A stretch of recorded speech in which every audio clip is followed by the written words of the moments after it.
လီဆာအပ်ပါသောမိဘပြည်သူများရှင်စကိုင်းတိုင်းဒေသကြီးကျွန်းလှမြို့နယ်ကဝင်းရောက်ရှင်ပြိုင်မဲ့တတိပုဂ္ဂလပြည်သူလွှတ်တော်ကိုယ်စားလှယ်လောင်းဦးထင်လင်းရဲ့ကိုရေးမှတ်တမ်းအချင်းကိုတင်ပြအစီရင်ခံပါရစေရှင်ကိုထင်လင်းဟာဆိုရင်ဖခင်ဖြစ်သူဒေါက်တာဦးအောင်ထေးနိုင်ငံလူမှုထူးချွန်တတိယအဆင့်အတိုင်းမင်ခံခွဲစိတ်ထူးကုဆရာဝန်ကြီးငိမ့်ခွဲစိတ်ဌာနမှပသိမ်ပြည်သူစေယုံကြီးပသိမ်မြို့နယ်အေယာဝတီတိုင်းဒေသကြီးနဲ့မိခင်ဖြစ်သူဗိုလ်မှူးဒေါ်အုံးရီငိမ့်ဒုဆရာမမှုမင်္ဂလာရုံဂရင်တထောင်စစ်စေးယုံကြီးမင်္ဂလာရုံမြို့နယ်ရန်ကုန်တိုင်းဒေသကြီးတို့မှာ1989ခုနှစ်နိုဝင်ဘာလ19ရက်နေ့မှာဖခင်ဖြစ်သူတာဝန်ထမ်းဆောင်နေပဲခူးတိုင်းဒေသကြီးပြည်မြို့ပြည်သူစေယုံကြီးမှာမွေးဖွားတန့်စင်ခဲ့ပါတယ်။ကိုထင်းလင်းဟာဆိုရင်သူငယ်တန်းကနေဒုတိယတန်းအထိအလကတိမင်္ဂလာရုံမှာ၎င်းတတိယတန်းကနေစရုပ်ထတန်းအထိအလကလေးမင်္ဂလာရုံမှာ၎င်းပြင်စမတန်းကိုတော့မလေးရှားနိုင်ငံမြန်မာတန်ယုံမှာ၎င်းစတ္တမတန်းကိုအလကလေးမင်္ဂလာရုံမှာ၎င်းတတ္တမတန်းကိုတော့မလေးရှားနိုင်ငံမြန်မာတန်ယုံမှာ၎င်းအဋ္ဌမတန်းကိုအလကလေးမင်္ဂလာရုံမှာ၎င်းနဝမတန်းကနေဒသမတန်းထိအဋ္ဌကနှင့်မင်္ဂလာရုံအောင်ဆန်းသူရိယလှတောင်းကျောင်းမှာ၎င်းပညာသင်ကြားခဲ့ပြီး1994-95ခုနှစ်အောင်ဆန်းသူရိယလှတောင်းကျောင်းအဋ္ဌကနှင့်မင်္ဂလာရုံမှာ10ရန်ကိုအောင်မြင်ခဲ့ပါတယ်ရှင်။မွေးကြီးမောင်နှမ9ဦးအနက်အငယ်ဆုံးသားဖြစ်ပါတယ်။ကုထိန်လေးဟာဆိုရင်ဖခင်ဖြစ်သူမလေးရှားနိုင်ငံဆာဘားပြည်နယ်တာဝါဦးမြို့စေယုံမှာတာဝန်ထမ်းဆောင်ခဲ့စဉ်အတွင်း1988ခုနှစ်မှ1992ခုနှစ်အတွင်းအသက်17နှစ်ကနေ15နှစ်အရွယ်အတွင်းမှာဖြင့်မလေးရှားနိုင်ငံအင်ဒိုနီးရှားနိုင်ငံစင်ကာပူထိုင်းဘရူနိုင်းနိုင်ငံစတဲ့ပြည်ပနိုင်ငံများကိုနေထိုင်သွားလာခဲ့ပြီးတော့အဲ့ဒီနိုင်ငံများမှာဖြင့်ပညာစီးပူးခွင့်ရရှိခဲ့ပါတယ်။အားကစားလိလာလိုက်စားမှုများကိုလည်းဆက်လက်တင်ပြအစီရင်ခံပြစေဦးရှင်။ကုထင်းလေးဟာဆိုရင်အရှေ့တောင်အာရှရဲ့အမြင့်ဆုံးတောင်ဖြစ်တဲ့မလေးရှားနိုင်ငံမှာရှိတဲ့မောင့်ကူတာကင်နာဘာလူတောင်ထိပ်ကိုအသက်73နှစ်အရွယ်မှာအောင်မြင်စွာတက်ရောက်နိုင်ခဲ့ပါတယ်ရှင်။ကျက်တောင်ရိုက်အားကစားနည်းကိုလည်းအထူးတလဲလိလာလိုက်စားခဲ့ပြီးကျောင်းအားကစားပွဲတော်များမှာစုတစိမ့်များကိုရရှိခဲ့ပါတယ်။1993-95ခုနှစ်အသက်16နှစ်မှ18နှစ်အတွင်းကာကွယ်ရေးဝန်ကြီးဌာနကျက်တောင်လက်ရွေးစဉ်ရန်ကုန်တိုင်းစစ်ဌာနချုပ်ကျက်တောင်လက်ရွေးစဉ်အဖြစ်အမျိုးသားအဆင့်ပြိုင်ပွဲများမှာဝင်ရောက်ရှင်ပြိုင်ခဲ့ပါတယ်။အာရှတကွန်စိုက်ချန်ပီယံမြန်မာနိုင်ငံမှာကျင်းပစဉ်တွင်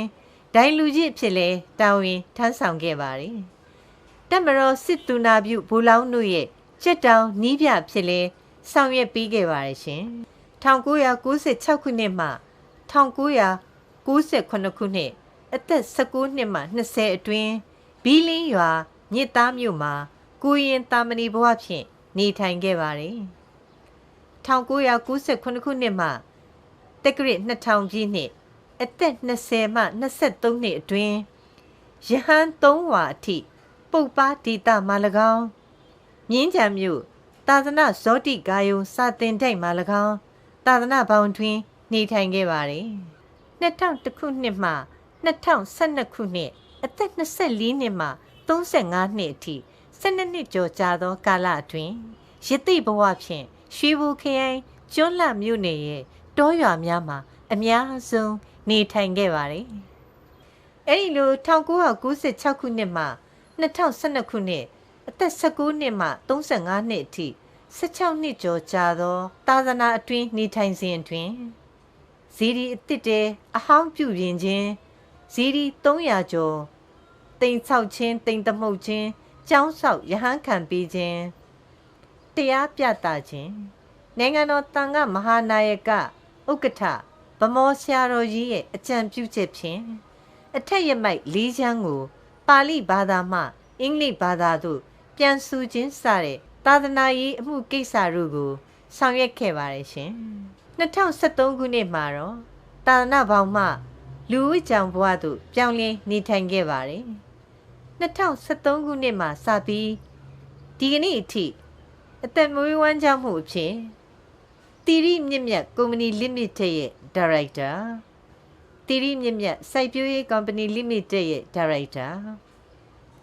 Asia Dynasty International Services Company Limited ရဲ့ advisor စတဲ့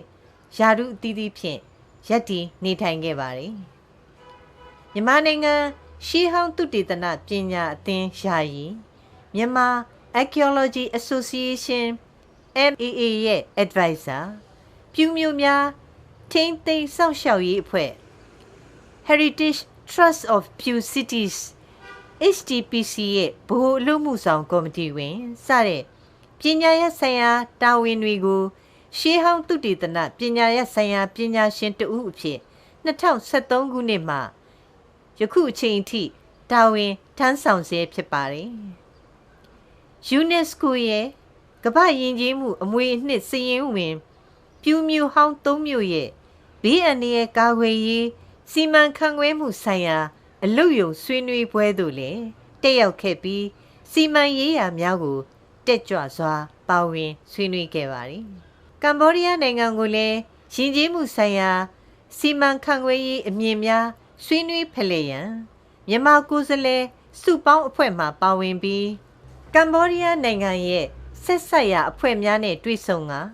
တက်ကြွစွာပါဝင်ဆွေးနွေးခဲ့ပါတယ်ရှင်။ပြင်ပပုဂ္ဂလိကပညာရှင်ဖြစ်နေပြီးတော့အမျိုးသားလွှတ်တော်ဥပဒေကြမ်းကော်မတီရှေ့မှောက်မှာ NNER မှတင်သွင်းတဲ့အမျိုးသားပညာရေးဥပဒေမူကြမ်းနဲ့မူရင်းဥပဒေပညာရေးဥပဒေတို့အားဝေဖန်သုံးသပ်တင်ပြခဲ့ပါတယ်။ကုထိန်လင်းဟာဆိုရင်မြန်မာပါဠိအင်္ဂလိပ်မလေးရှားအင်ဒိုနီးရှားဘရူနိုင်းအစရှိတဲ့ဘာသာစကားများကိုတက်မြောက်ကျွမ်းကျင်သူတူလည်းဖြစ်ပါတယ်ရှင်။ကုထိန်လင်းဟာအိမ်တော်မရှိသူဖြစ်ပြီးအမြဲတမ်းနေထိုင်တဲ့လှိစာကတော့နောင်ဦးကြီးရွာကျွန်းလှမြို့နယ်စကိုင်းတိုင်းဒေသကြီးဖြစ်ပြီးလက်ရှိလိပ်စာကတော့ရှစ်လန်းပြင်းမမြိုင်ရက်ွက်ကျွန်းလှမြို့နယ်စကိုင်းတိုင်းဒေသကြီးမှာနေထိုင်လျက်ရှိပါကြောင်းမိဘပြည်သူများအားလေးစားစွာဖြင့်တင်ပြအစီရင်ခံလိုက်ရပါတယ်ရှင်။လေးစားပါတော့မိဘပြည်သူညီကိုမောင်နှမများခင်ဗျာမိဘညီကိုမောင်နှမများအားလုံးကျန်းမာကြပါစေချမ်းသာကြပါစေလို့မေတ္တာပို့ဆုတောင်းပါတယ်ကျွန်တော်ကတော့ဥထိန်နေဖြစ်ပါတယ်ကျွန်တော်ကတော့အခုလာမယ့်နိုဝင်ဘာ10ရက်နေ့မှာကျင်းပမယ်ရွေးကောက်ပွဲမှာကျွန်းလာမြို့နယ်ရဲ့ပြည်သူ့လွှတ်တော်ကိုယ်စားလှယ်တတိပုဂ္ဂလဖြစ်ဝင်ရောက်ရှင်ပြိုင်မှာဖြစ်ပါတယ်မိဘပြည်သူများမိကိုမောင်နှမများခင်ဗျာကျွန်တော်တို့ကျွန်းလာမြို့နယ်ဟာလူကြီးတသိန်းမပြည့်ပြီပဲရှိပါတယ်တနိုင်ငံလုံးမှာရှိတဲ့တန်း90ကျော်ပြည်သူအလုံးကနေပြီးတော့နိုင်ငံအတွက်ကိုကျွန်တော်တို့ကျွန်းလာမြို့နယ်ကိုလွှတ်တော်အမတ်ရွေးချယ်ခွင့်ယုံကြည်စွာအနံ့ထားပါတယ်ကျွန်တော်တို့တွေဟာမိမိတို့ကျွန်းလာကနေနိုင်ငံအကျိုးကိုဆောင်ပေးမဲ့နိုင်ငံလုံးကိုခြုံပြီးကြည့်မဲ့စဉ်းစားပေးမဲ့ပုဂ္ဂိုလ်တွေကိုရွေးချယ်ဖို့အခွင့်အရေးရတာဟာကျွန်တော်တို့လက်လွတ်မခံသင့်ပါဘူးဒီနေရာမှာအထူးသဖြင့်ပြည်သူ့လွှတ်တော်မြို့သားလွှတ်တော်အစရှိတဲ့ပြည်ထောင်စုလွှတ်တော်တွေမှာကျွန်တော်တို့ရွေးချယ်ပေးတဲ့အခါမှာတတိုင်းပြည်လုံးကိုခြုံပြီးတော့လုပ်ပေးမဲ့စဉ်းစားပေးမဲ့ပုဂ္ဂိုလ်တွေကိုရွေးချယ်ပေးကြဖို့ကျွန်တော်အနေနဲ့အထူးတိုက်တွန်းလိုပါတယ်ဒီနေရာမှာတာရကကျွန်တော်တို့အခုလေးတင်မကြာသေးခင်ကပဲကျွန်တော်တို့ကျွန်းလှပါဝင်ဒေသတွေမှာရေဘေးအန္တရာယ်ဖြစ်ခဲ့ကြပါတယ်ဒီခါမှာကျွန်တော်တို့ကျွန်းလှမြို့နယ်ကိုခြားခြားသောတိုင်းနယ်ပြည်နယ်တွေကမြို့နယ်တွေကမြောင်များစွာသောအသင်းဖွဲ့တွေလာပြီးတော့ကူညီတဲ့ထောက်ပံ့တဲ့လှူဒန်းတယ်ဒါတွေဟာကျွန်တော်တို့ကျွန်းလှမြို့နယ်ကို တပီတောင်စုသားတမိသားစုဆိုတဲ့စိတ်ဓာတ်နဲ့လာရောက်ပံ့ပိုးကြတာဟာထင်ရှားတဲ့သက်သေဖြစ်ပါတယ်ဒါကိုကျွန်တော်တို့အနေနဲ့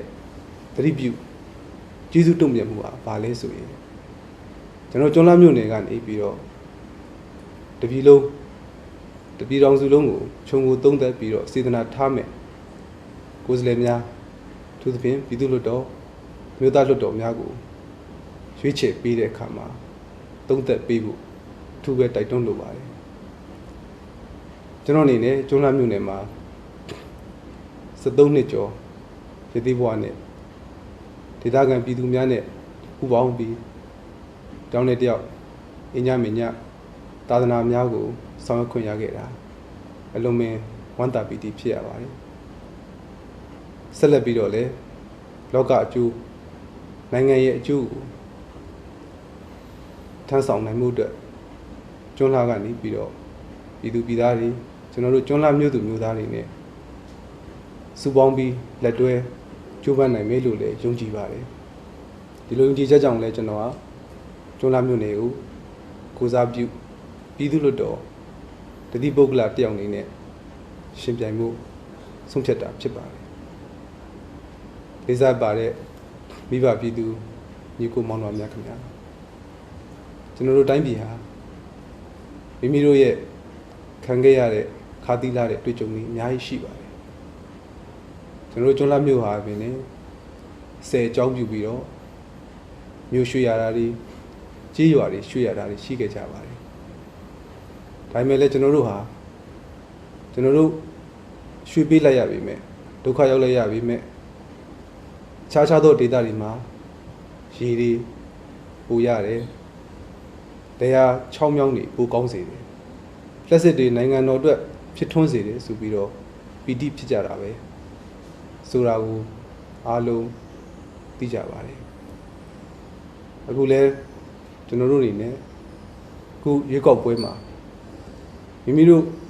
ဆုံးဖြတ်အပ်တဲ့လုပ်အပ်တဲ့ကျွန်တော်အနေနဲ့မမေ့မလျော့တဲ့နဲ့လုပ်ရဟာမိမိတို့တိုင်းပြည်အတွက်အချိန်တန်ပါပြီခြားသောကာလမှာမိမိတို့ရဲ့တူ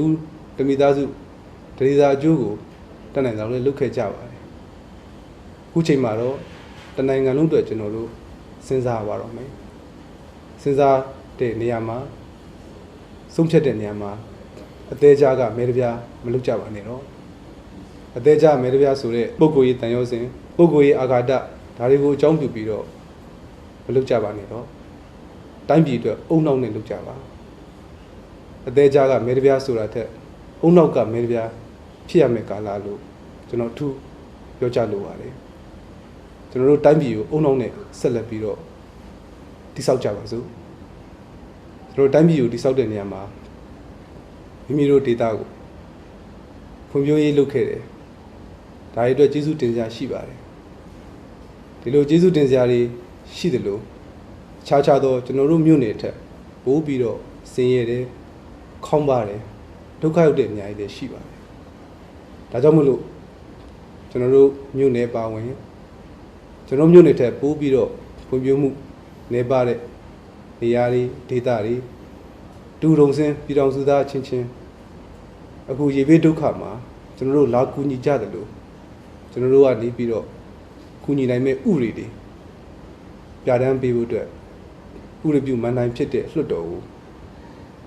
ပြည်တော်စုစိတ်သက်တပြည်လုံးခြုံကြည့်နိုင်တဲ့ခြုံကြည့်လို့တဲ့ပုဂ္ဂိုလ်များကိုရွေးချယ်ပေးဖို့အထူးထပ်မံပြီးတိုက်တွန်းလိုပါတယ်ကျွန်းလာမြို့မှာမိဘပြည်သူများညီကိုမောင်နှမများခင်ဗျာအခုချိန်မှာကျွန်တော်တို့တိုင်းပြည်ရဲ့လှည့်ပြောင်းကာလတစ်ခုကိုရောက်နေတယ်လို့လည်းပြောလို့ရပါတယ်နိုင်ငံရေးကိုစိတ်ဝင်စားရလို့ရှိသလိုစိတ်ဝင်စားရလို့လည်းရှိကြပါတယ်စိတ်ဝင်စားသည်ဖြစ်စေစိတ်ဝင်စားသည်ဖြစ်စေတက်လာတဲ့ပုံကိုယ်ကြီးဘာပဲဖြစ်ဖြစ်ငါတို့ကတော့ငါတို့လုံးမှာငါတို့စားရတာပဲလို့ပြောကြဖို့ရှိပါတယ်ပြောကြတာကြားရပါတယ်ဒါပေမဲ့ကျွန်တော်တို့တွေဟာရွေးချယ်ပိုင်ခွင့်တိုင်းတာတစ်ခုရှိပြီဆိုတာမငြင်းတာပါဘူးအခုလိုရွေးချယ်ပိုင်ခွင့်နေရှိတဲ့အခါမှာမိမိတို့တိုင်းပြည်လုံးအတွက်ကျွန်တော်တို့တွေဟာ မငဲ့ကွက်ဘူးမစင်စားဘူးဆိုရင်တိုင်းပြည်ကငဲ့ကွက်တဲ့အနေထားကိုမရောက်နိုင်ပါဘူးတူသောကျိုးပေးကန်ရဲ့ကျိုးပါပဲမိသားစုငဲ့မှမိသားစုကမိမိကိုငဲ့မှာပါမိမိတို့မျိုးနယ်ကိုမိမိတို့ကငဲ့မှမျိုးနယ်ကပြန်ငဲ့မှာပါတိုင်းပြည်ကိုငဲ့မှတိုင်းပြည်ကငဲ့တာကိုကျွန်တော်တို့ခံစားမှာဖြစ်ပါတယ်ကိုချင်းဟာတိုင်းပြည်လုံးအတွက်ကျွန်တော်တို့စဉ်းစားမယ်ဆုံးဖြတ်ရမယ်ရွေးချယ်ပေးခွင့်ကိုကျွန်တော်တို့ကောင်းကောင်းအသုံးချမှာဖြစ်ပါတယ်မိမိတို့ရဲ့ယုံကြည်ရာမျိုးရှိကြပါတယ်ဘာသာရေးကိုအခြေခံရေးဖြစ်စေလူမျိုးရေးအခြေခံရေးဖြစ်စေဒေသအခြေခံရေးဖြစ်စေမိမိတို့စန္ဒတွေဟာရှိကြမှာမလွဲဖြစ်ပါတယ်ဒါပေမဲ့အခုချိန်ဟာ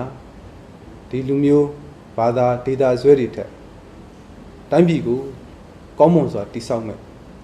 အနာဂတ်ကိုကောင်းမွန်စွာတည်ဆောက်ကြမယ်ပုဂ္ဂိုလ်တွေကိုရွေးချယ်ပေးကြဖို့အထူးတိုက်တွန်းလိုပါတယ်ကျွန်တော်အနေနဲ့တော့အထူးအဖြင့်လွှတ်တော်မတ်တယောက်ပြည်သူ့တော်မှာတာဝန်ထမ်းဆောင်ခွင့်ရပြီဆိုရင်ဦးစားပေးအနေနဲ့မြို့နယ်တွေအကြီးဆုံးအုပ်ချုပ်ရေးပိုင်းအုပ်ချုပ်ရေးမှုဆိုတဲ့ယာရုတွေကိုမိမိတို့သက်ဆိုင်ရာမြို့နယ်ကပဲဓာတ်ရိုက်ရွေးချယ်ခွင့်ရအောင်ဒီဥပဒေတွေကိုပြဋ္ဌာန်းပေးနိုင်ဖို့ကြိုးစားမယ်လို့ဆုံးဖြတ်ထားပါတယ်ကျွန်တော်တို့မြို့နယ်တွေဆိုတာရေဘူးရာအဖြစ်မိမိတို့မြို့နယ်အုပ်ချုပ်ရေးရုပ်အုပ်ချုပ်ရေးမှုအစရှိတဲ့ပုဂ္ဂိုလ်တွေနဲ့ဓာတ်ရိုက်အရေးကြီးဆက်ဆံရတာဖြစ်ပါတယ်ဒါကြောင့်မို့လို့မိမိတို့ကိုလည်းနားလည်တဲ့မိမိတို့ကလည်းတာဝန်ခံစိတ်တာဝန်ယူစိတ်တွေနဲ့မြို့နယ်မှာကောင်းမှုစူးစမ်းဖို့ဖြစ်မှာပါဒီလိုပဲခရိုင်အုပ်ချုပ်ရေးအမြင့်ဆုံးဖြစ်တဲ့အုပ်ချုပ်ရေးမှုအစရှိတဲ့ယာရုမျိုးကိုလည်းမိမိတို့သက်ဆိုင်ရာခရိုင်ကပဲဓာတ်ရိုက်ရွေးကောက်တင်မြှောက်နိုင်မှုအတွက်ဥပဒေပြုပိုင်းဆိုင်ရာကိုစူးစမ်းမယ်လို့ကျွန်တော်ဆုံးဖြတ်ထားပါတယ်ဒီလိုမျိုးနယ်တို့ခရိုင်တို့အုပ်ချုပ်ရေးမှုဟာမိမိတို့ဒေသကတာဝန်ခံတာဝန်ယူပြီးတင်မြှောက်ခြင်းအပြင်ရရှိလာတဲ့ယာရုကိုစက္ကန့်နဲ့ပုဂ္ဂိုလ်တွေဟာလည်းအနိကတေချာစွာနားလည်စွာအကျိုးဆောင်နိုင်မယ်လို့ယုံကြည်ပါတယ်ခုလက်ရှိရေကောက်ပွဲမှာတော့ကျွန်တော်တို့ပြည်သူတွေသူပြင်ကျွန်တော်ကျွန်းလှမြို့ကပြည်သူပြည်သားတွေဟာကျွန်တော်တို့ကျွန်းလှမြို့တစ်ခုတည်းအတွက်ကိုပဲကြည်ပြီးတော့မပေးပါနဲ့လို့တော့အထူးထမှန်တောင်းဆိုလိုပါတယ်ဒီရေကောက်ပွဲရဲ့ဘတ်ဂျက်ဟာကျွန်တော်တို့ကျွန်းလှမြို့တွေမကပါဘူးရန်ကုန်ပါတယ်မန္တလေးပါတယ်ဟိုးနာဂဘက်တွေပါတယ်စင်းရဲသားတွေပါတယ်တရောင်းစားတွေပါတယ်သူတို့ရဲ့အခွန်ဆိုတာဟာအခုစောင့်နေရတဲ့အခွန်သို့မဟုတ်နောက်ကျရင်စောင့်ရမယ့်အခွန်ဒါကိုအကြောင်းပြုပြီးတက်ချက်ထားတဲ့ဘတ်ဂျက်ကနေကျွန်တော်ရွေးကောက်ပွဲကျင်းပတာဖြစ်ပါတယ်တနိုင်ငံလုံးရဲ့ချွေးနဲ့သွေးနဲ့ရင်းထားတဲ့ငွေတွေနဲ့လှုပ်ထားတဲ့တိုင်းပြည်လုံးကလည်းယုံကြည်စွာနဲ့ကျွန်းလှမြို့ကိုပြည်သူ့တော်အတွက်တနေရာမျိုးသားလူတွေတနေရာပြည်တော်စုအဆင့်ရွေးချယ်တင်မြှောက်ပေးဖို့ယုံကြည်စွာအနံ့ထားပါတယ်တနိုင်ငံလုံးကယုံကြည်ထားတာကိုကျွန်တော်တို့ကျွန်းလှမြို့ကနေပြီးအလွဲသုံးစားမလုပ်မိဘူးအရေးကြီးပါတယ်ထပ်မံပြီးကျွန်တော်တိုက်တွန်းလိုပါတယ်တိုင်းပြည်လုံးအကျိုးကိုတိုက်တာတစ်ခုထိစူးစမ်းပေးခဲ့ကြတယ်လှုပ်ပေးခဲ့ကြတယ်လှုပ်လဲလှုပ်ကြမယ်လို့ယုံကြည်ရတဲ့လူတွေကိုရွေးချယ်ပေးကြဖို့ကျွန်တော်အနေနဲ့အထူးပဲထပ်မံတိုက်တွန်းလိုပါတယ်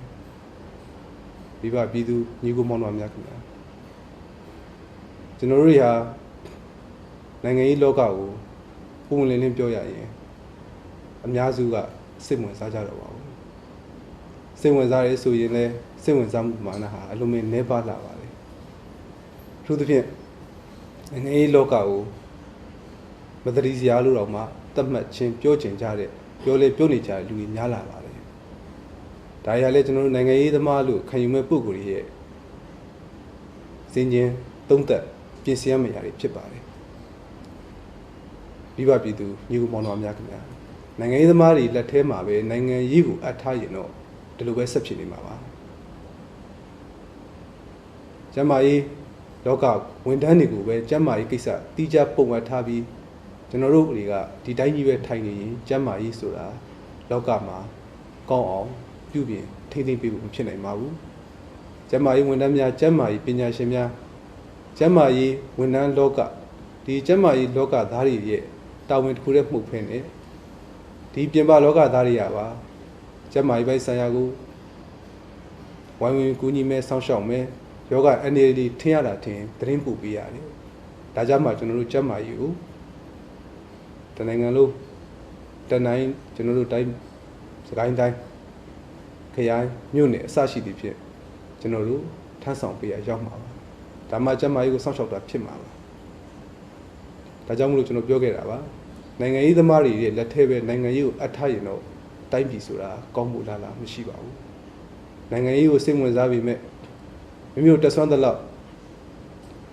အခုလိုအချိန်ခါမှာသူစပြင်ပြည်သူ့လွှတ်တော်မြို့သားလွှတ်တော်တို့မှာဥပဒေပြုရေးသူသဖြင့်တော့တိုင်းပြည်ကိုတပြည်လုံးချစ်တဲ့စိတ်နဲ့ဦးစားပေးလို့တဲ့ပုဂ္ဂိုလ်တွေကိုရွေးချယ်ပေးကြဖို့တိုင်းပြည်လုံးအတွက်ခြုံငုံပေးထားတဲ့ဘတ်ဂျက်တွေကိုတိုင်းပြည်လုံးအတွက်ခြုံငုံပြီးသုံးသက်စီရင်ပေးမယ်အမှတ်တွေဖြစ်ထွန်းလာဖို့ဟာတေချာတော့ကျွန်တော်တို့ကျွန်းလာကတယောက်တမဲစီနှုံးနဲ့တာဝန်ကိုစီတီးတီးရှိနေကြပါပြီတာဝန်ဆိုတာတာဝန်သိသူမှာတာဝန်ရှိပါတယ်တာဝန်ရှိသူမှာလည်းတာဝန်ပြပါတယ်ကျွန်တော်တိုင်းပြည်အတွက်ဒီလောက်လေးတော့တိုင်းပြည်တာဝန်ထပ်ဆောင်ပေးကြပါဒီနေရာမှာလည်းမဲကိုပေးကြတဲ့နေရာမှာမိမိတို့ရဲ့မြို့နယ်ကျေးရွာအစရှိတဲ့သက်ဆိုင်ရာမဲယုံတွေပေးတဲ့အခါမှာမိမိတို့နှစ်သက်တဲ့ပုဂ္ဂိုလ်နိုင်လောက်တဲ့နေရာပဲဆိုပြီးတော့ဆိုကြပါစို့နောက်ရွာတွေမှာမဲပေးမယ်မိမိရဲ့ယုံကြည်တဲ့လူဟာနိုင်ကိုနိုင်မယ်လို့သိတာမို့လို့မသွားတော့ပါဘူးဒီရွာငါတို့ပုဂ္ဂိုလ်နိုင်မှာပဲငါတို့အမတ်လောင်နိုင်မှာပဲဆိုပြီးမသွားဘဲမနေပါနဲ့ထိုရွာနောက်ဒုတိယရွာတတိယရွာဒီလိုရွာစဉ်ကိုပြိုင်တာမဟုတ်ပါဘူးဘယ်မလောင်းကဘယ်နေရွာဘယ်မလောင်းကဘယ်နေရွာရွာပြိုင်နဲ့မဲယုံအရေးအတွက်ဘယ်နေယုံနိုင်နေဆိုတာပြိုင်တာမဟုတ်ပါဘူးကိုသွားမပေးလိုက်လို့ရှိရင်တိုင်းပြည်ပေါ်လဲတာဝန်ကျေရမရောက်ပါဘူးဒီညမှာအထူးပြောစရာရှိပါတယ်ယုံကြည်မှုမရှိလို့ထူးခြားမှုဖြစ်လာမယ်မထင်လို့မဲမပေးလို့တော့ဘူးလို့လေတွေးခေါ်မိတဲ့မိဘပြည်သူတွေညီကိုမောင်နှမတွေရှိကြမှာပါဒါဟာလည်းမိမိတို့ဖြတ်သန်းခဲ့ရတဲ့အတွေ့အကြုံနဲ့ဒီလိုဆုံးဖြတ်တာတွေးတော့တာမို့ကျွန်တော်အနေနဲ့နားလည်လက်ခံပေးနိုင်ပါတယ်ဒါပေမဲ့ဒီပိုင်းနဲ့ထဲမှာလည်းကျွန်တော်အနေနဲ့တိုက်တွန်းလိုတာကကျွန်တော်တို့ဟာအတိတ်ကဘလို့ဖြစ်ခဲ့ကျွန်တော်တို့ဒီဝူရားဖြစ်9နှစ်မှတစ်ကြိမ်ကြားပြတ်များပေါ်လိုင်းကြားပြတ်ပေါ်လေဒီလို2နှစ်မှ3နှစ်မှ9နှစ်မှတစ်ကြိမ်လေးကိုတိုင်းပြည်အတွက်ကျွန်တော်အချိန်မပေးတော့ဘူးလားတိုင်းပြည်အတွက်မစဉ်းစားပေးတော့ဘူးလားဒီလိုမျိုးလေးတော့သုံးသက်စေချင်ပါတယ်မိမိတို့အနေနဲ့တင်လိုက်ပါယုံကြည်တဲ့လူကိုတင်ပေးကြပါမိမိတို့တင်ပေးတဲ့လူရဲ့အနေအထားကိုလည်းတွေ့တဲ့အခါမှာမေးမြန်းကြပါမကြိုက်တော့ဘူးဆိုရင်လည်းကျွန်တော်တို့တွေဟာပြန်လည်ပြီးတော့ right to recall လို့ခေါ်တဲ့ပြစ်တင်ရှုတ်ချပြန်ထုတ်လို့ရအောင်ဥပဒေကပြဋ္ဌာန်းပြီးသားတော့ရှိခဲ့ပါတယ်အခုတော့ဒီဥပဒေကိုပြင်ဆင်ဖြုတ်ချဖို့လုပ်နေတာဒီဥပဒေနဲ့ပတ်သက်လို့လည်းပြောရရင် right to recall ဆိုတဲ့လွှတ်တော်ကိုယ်စားတောက်အရွေးခံလို့အမတ်ဖြစ်သွားပြီဆိုရင်သက်ဆိုင်ရာပြည်ထန်နေရှိလာလို့ရှိရင်ပြန်လဲရှုတ်ချလွှတ်တော်အမတ်နေရာကနေဖယ်ရှားပေးဖို့တောင်းဆိုတာကိုပြည်သူတွေလုတ်ခွင့်ရတယ်လို့ဖွဲ့စည်းပုံအခြေခံဥပဒေမှာပြဋ္ဌာန်းပေးထားတာကိုဆက်လက်ပြီးတော့ပါဝင်ဖို့တည်တံ့မှုဦးစားပေးကြိုးစားမဲ့အဲမှာကျွန်တော်ရဲ့ပြည်သူ့တော်ကိုတွားရောက်တာဝန်ထမ်းဆောင်လို့ခြင်းရည်ရွယ်ချက်ဖြစ်ပါတယ်ကျွန်းလာမြို့နယ်မဲဆန္ဒပေးခွင့်ရှိတဲ့မိဘညီကိုမောင်နှမများကျွန်တော်အနေနဲ့အထူးအဖြင့်တိုက်တွန်းလိုတာကတော့ကျွန်တော်တို့မြို့နယ်မှာလိုအပ်ချက်တွေအများကြီးရှိပါတယ်ကျွန်တော်မြို့နယ်လိုအပ်ချက်ရှိတယ်လို့တခြားဒေသမှာလည်းအများကြီးရှိပါတယ်ကျွန်တော်မြို့နယ်ကိုအခြားသောမြို့နယ်တွေ ကျွန်တော်တို့မြို့နယ်ကိုတကယ်တမ်းကျတော့မကြားဘူးတဲ့လူတွေတော့အများကြီးရှိတယ်ဆိုတာအားလုံးသိပဲဖြစ်ပါတယ်ကျွန်းလာဆိုတာဘယ်မှာမှန်းကျွန်းလာဆိုတာရှိသလားလို့မသိတဲ့နေရာကလူတွေတော့မှဒီလိုစိတ်ဓာတ်နဲ့လာကူညီကြတာကျွန်တော်တို့ပြန်ကူညီရမယ့်အချိန်ဖြစ်ပါပြီမိမိတို့ကျွန်းလာမြို့နယ်ပါမကဘဲနဲ့အခြားမြို့နယ်တွေကိုပါတမီသားစုတူဒုံစင်းဆိုတဲ့စိတ်ဓာတ်နဲ့စဉ်းစားဆုံးဖြတ်တွေးခေါ်ပေးကြမယ်ပြည်သူ့တော်ကိုယ်စားလှယ်မျိုးသားလူတော်ကိုယ်စားလှယ်တိုင်းဒေသကြီးတစ်ခုလုံးကိုခြုံပြီးတော့သုံးသက်စဉ်းစားချစ်ခင်တဲ့တိုင်းဒေသကြီးလူတော်ကိုယ်စားလှယ်တွေကိုကျွန်တော်ကျွန်းလာမြို့နယ်ကနေများပြည်သူကိုစားရွေးချယ်တင်မြှောက်ခွင့်နေရာတစ်ခုရခဲ့ပါတယ်ဒါကိုကျွန်တော်တို့သုံးချကြပါအသုံးချကြပါဆိုတော့နိုင်ငံအတွက်ထမ်းဆောင်ပေးကြပါနိုင်ငံသားကောင်းတယောက်ဆိုတာနိုင်ငံရဲ့လှုပ်တဲ့လှုပ်အပ်တဲ့အချိန်မှာလှုပ်တဲ့လှုပ်အပ်တဲ့တာဝန်ကြည်မှုနဲ့တိုက်တာပါတယ်လို့ကျွန်တော်ကတော့ဒီလိုဖွင့်ဆိုလိုပါတယ်ကျွန်းလာမြို့နယ်မှာမဲပေးခွင့်ရှိကြတဲ့မိဘပြည်သူများညီကိုမောင်နှမများခင်ဗျာကျွန်တော်တိုင်းပြည်ဟာမေတ္တာတရားတွေလည်းခြုံလွှမ်းခဲ့ပါတယ်ရဲရင်ချင်းလည်းရှိကြပါတယ်ကျွန်တော်တို့တိုင်းပြည်ဟာဖြူစင်ခြင်းတရားတွေလည်းထွန်းကားခဲ့ပါတယ်ထက်မြက်မှုတွေလည်းမယုတ်ကြောခဲ့ပါဘူးဒီနှစ်အမွေတွေကိုကျွန်တော်တို့ကျွန်းလာမြို့နယ်မှာအများကြီးတွေ့ရတာကျွန်တော်အနေနဲ့ဂုဏ်ယူပါတယ်ဝမ်းသာပါတယ်ဆက်လက်ပြီးတော့လည်းဒီကောင်းမြတ်တဲ့အစဉ်အလာတွေကိုဆက်လက်ပြီးတော့စားတဲ့တဖို့မိမိဒေသမိမိတိုင်းဒေသတနိုင်ငံလုံးအကျိုးကိုဆောင်ရွက်နိုင်မှုအတွက်မိမိတို့ကိုစားဆောင်ရွက်ပေးမဲ့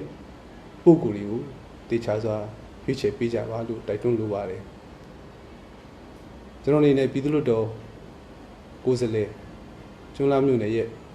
တတိပုဂ္ဂလဖြစ်နေဝင်ရောက်ရှင်ပြိုင်တဲ့နေရာမှာကျွန်းလာမြို့ကမိဘပြည်သူများညီကိုမောင်နှမများကိုကျွန်တော်အာမခံပေးနိုင်တာကတော့ကျွန်တော်ဟာရွေးချယ်ခံရသည်ဖြစ်စေ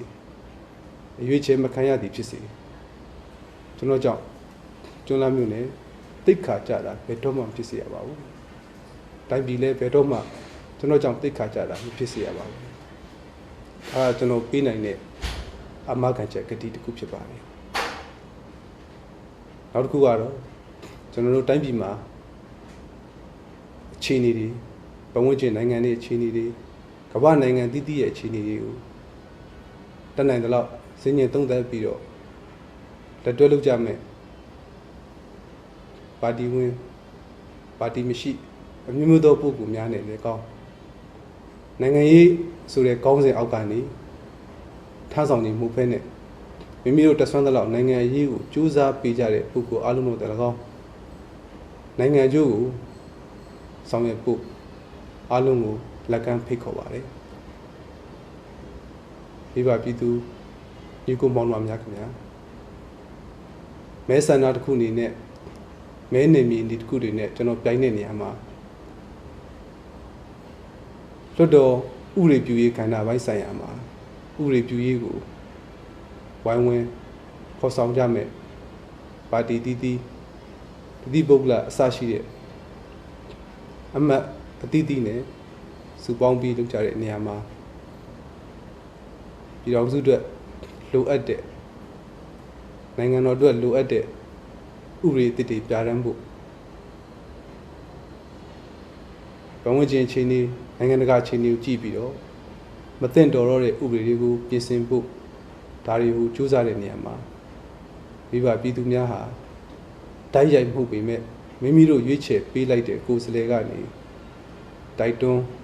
ဆုံးဖြတ်ပါဝင်ခြင်းကြောင့်မိဘပြည်သူများရဲ့ပါဝင်မှုပါပါတယ်လို့ပြောလို့ရပါတယ်။ဒါကြောင့်မလို့ဥရေပြူရေးအပါဝင်ခြားခြားသောကဏ္ဍများအတွက်လည်းကြီးမားသောအထောက်ပံ့ကိုမိမိတို့လုပ်ပိုင်ခွင့်ရထားတဲ့မဲပေးခွင့်ရှိတဲ့တယောက်ချင်းစီမှာ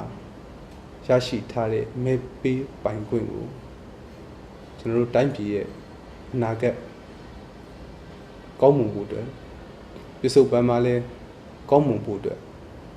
တ တေချာစဉ်းစားဆုံးဖြတ်မဲပေးကြပါလို့အထူးတိုက်တွန်းလိုပါတယ်ဒီခုချုပ်တင်နေရတော့ကျွန်တော်တို့တိုင်းပြည်မှာတိုင်းပြည်ကိုချစ်တဲ့နိုင်ငံရေးဆိုတဲ့ခေါင်းစဉ်အောက်ကတာဝန်ထမ်းလူသူပဲဖြစ်ဖြစ်နိုင်ငံရေးဆိုတဲ့ခေါင်းစဉ်အောက်ကတာဝန်မထမ်းလူသူပဲဖြစ်ဖြစ်တိုင်းပြည်ကတော့တိုင်းပြည်ကိုချစ်တဲ့လူတွေလိုနေပါပြီအဲလိုတိုင်းပြည်ကိုချစ်တဲ့လူတွေဟာကျွန်တော်တို့ကျွန်းလာသားတွေကျွန်းလာသူတွေအများကြီးပါပါတယ်ဆိုတာကျွန်တော်ယုံပါတယ်အဲယုံကြည်ချက်ကြောင့်လည်းကျွန်တော်ကျွန်းလာကိုအခြေပြုပြီးတော့မဲဆန္ဒလာရောက်ရွေးခံခြင်းဖြစ်ပါတယ်မိဘပြည်သူညီကိုမောင်နှမများခင်ဗျာမိဘပြည်သူညီကိုမောင်နှမတွေရဲ့လက်ထဲမှာဆုံးဖြတ်ခွင့်ရှိတဲ့ဘယ်သူကိုရွေးမယ်ဆိုတာကို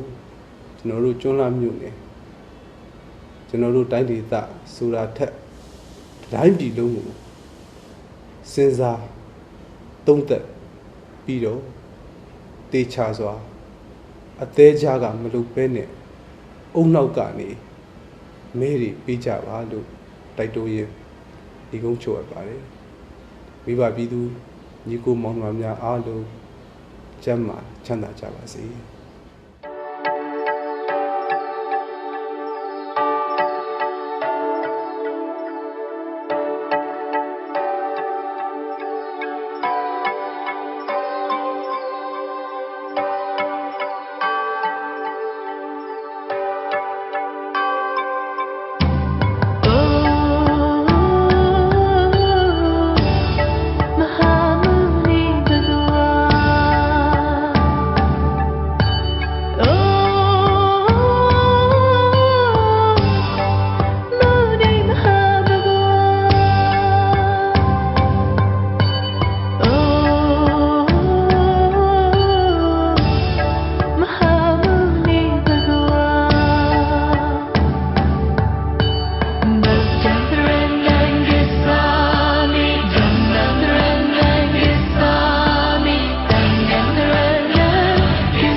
လုပ်ငန်းတွေကိုကြိုးကိုသူတကယ်ဆွလို့ထိုင်ရွက်ခဲ့ပုံတွေဘာသာတာနာဝဲနဲ့အလူဝဲတွေများစွာမကြမ်းမင်းအရှိဆုံးကနေပရိဒာကျိုးတော်ဆောင်ကြီးတွေညာကျိုးအတွက်ဆောင်ရွက်နေပရိဒာလုပ်ငန်းတွေကိုကြိုးကိုသူတကယ်ဆွလို့ထိုင်ရွက်ခဲ့ပုံတွေဘာသာတာနာဝဲနဲ့အလူဝဲတွေများစွာမကြမ်းမင်းအရှိဆုံးကနေပရိဒာကျိုးတော်ဆောင်ကြီးတွေရာတကားခွင့်လို့ရင်းနဲ့အမြင်နာခံခဲ့ရတာတွေတရားဓမ္မတွေဟောကြားနေအလူကံမန္တကြီးရဲ့ဝေဗလာရှိမှာသာဓုသာဓုသာဓုခေါ်တဲ့တွေကောင်းမှုတွေတောင်းစုချွေအထက်ဘဝတို့ဉာဏ်စီဝေပရိဒာကျိုးတော်ဆောင်ကြီးတွေတဲ့စိတ်ထားတွေတရားမျှတပုံလေးတွေမော်ကွန်းတင်ကုန်ယူလောက်တဲ့သူရဲ့ပြုမှုတွေလူကြီးလူငယ်များနဲ့ယဟန်ရှင်များပါမကြမ်းမေလက်တွဲခဲ့တာရှိပရိဒာကျိုးတော်ဆောင်ကြီး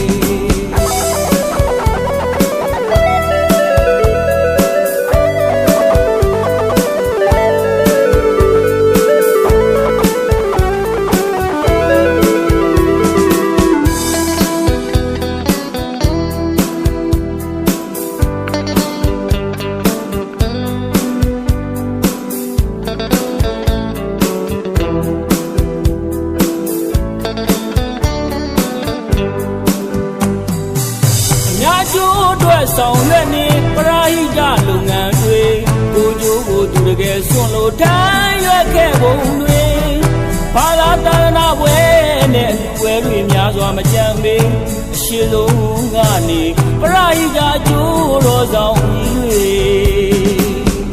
နေရာတကား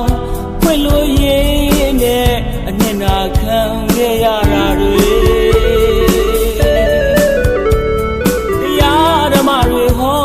နေအလူကံမန္တကြီးရဲ့ဝေဗလာရှိမှာသာဓုသာဓုသာဓုခေါ်တဲ့တွေကောင်းမှုတွေတောင်းစုချွေအထက်ဘဝတို့ဉာဏ်စီဝေပရိဒာကျိုးတော်ဆောင်ကြီးတွေကောင်းမြတ်တဲ့စိတ်ထားတွေတရားမျှတပုံလေးတွေမော်ဝန်းတင်ကုန်ယူလောက်တဲ့သူရဲ့ပြုမှုတွေလူကြီးလူငယ်များနဲ့ယဟန်ရှင်များပါမကြမ်းမေလက်တွဲခဲ့တာရှိပရိဒာကျိုးတော်ဆောင်